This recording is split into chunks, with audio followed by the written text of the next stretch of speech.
সাম্প্রতিক সময়ে বাংলাদেশের রাজনৈতিক অঙ্গনে এক নতুন কৌশল নিয়ে হাজির হয়েছে বাংলাদেশ জামায়াতে ইসলামী। দলটির পক্ষ থেকে আগামী জাতীয় সংসদ নির্বাচনকে সামনে রেখে প্রায় 298টি আসনে প্রার্থী তালিকা চূড়ান্ত করা হয়েছে, যা দেশের রাজনীতিতে এক বড় আলোচনার জন্ম দিয়েছে। এই তালিকা এবং তাদের নির্বাচনী কৌশল প্রমাণ করে যে জামায়াত এবার একটি ভিন্ন রাজনৈতিক লক্ষ্য নিয়ে মাঠে নামতে প্রস্তুত। জামায়াত এবার তাদের প্রার্থীর তালিকায় তরুণ এবং পেশাজীবীদের ওপর জোর দিয়েছে। বিগত ছাত্র আন্দোলনের সক্রিয় ছাত্র শিবিরের সাবেক কেন্দ্রীয় নেতাদের একটি বড় অংশকে এবার নির্বাচনী প্রার্থী করা হচ্ছে। এই কৌশলটি দলটির তরুণ ভোটারদের আকৃষ্ট করতে সাহায্য করবে। এর পাশাপাশি জামায়াত তার রাজনৈতিক কার্যক্রম, বিশেষ করে স্থানীয় উন্নয়ন এবং জনসম্পৃক্ততার ওপরও গুরুত্ব দিচ্ছে। দলের লক্ষ্য হল বিতর্ক এড়িয়ে নীরবে প্রচার চালানো এবং সামাজিক যোগাযোগ মাধ্যমকে কাজে লাগানো। দলের সর্বোচ্চ নীতি নির্ধারণী পর্ষদ, কেন্দ্রীয় নির্বাহী পরিষদের 15 জন সদস্যই নির্বাচনে প্রতিদ্বন্দ্বিতা করছেন। এর মধ্যে দলের আমির ডক্টর শফিকুর রহমান ঢাকা 15 আসন থেকে এবং সেক্রেটারি জেনারেল মিয়া গোলাম পরওয়ার খুলনা 5 আসন থেকে প্রার্থী হবেন। অন্যান্য হেভিওয়েট প্রার্থীদের মধ্যে নায়েবে আমির মুজিবুর রহমান রাজশাহী 1, ATM আজহারুল ইসলাম রংপুর 2, সৈয়দ আবদুল্লাহ মোহাম্মদ তাহের কুমিল্লা 11 এবং সহকারী সেক্রেটারি জেনারেল রফিকুল ইসলাম খান সিরাজগঞ্জ 4 আসন থেকে লড়বেন।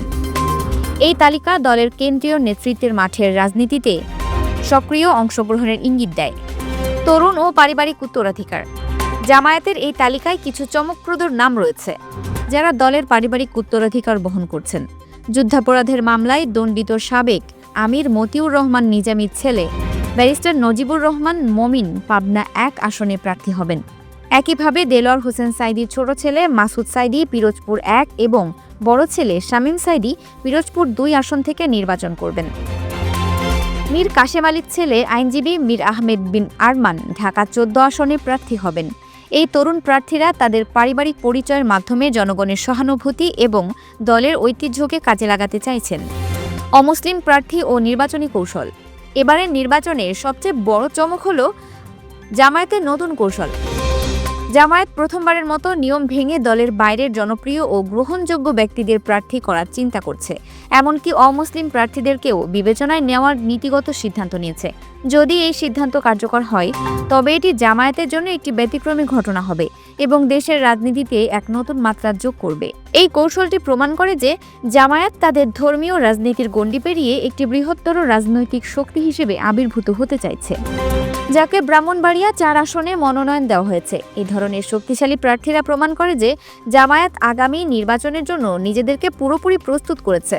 তবে এই নির্বাচন কেবল একটি ভোট নয়, বরং এটি দেশের রাজনৈতিক অঙ্গনে নতুন করে মেরুকরণ তৈরি করতে পারে। Multimedia desk, Dinajpur TV. Dinajpur TV মানুষের জীবনের কথা বলে।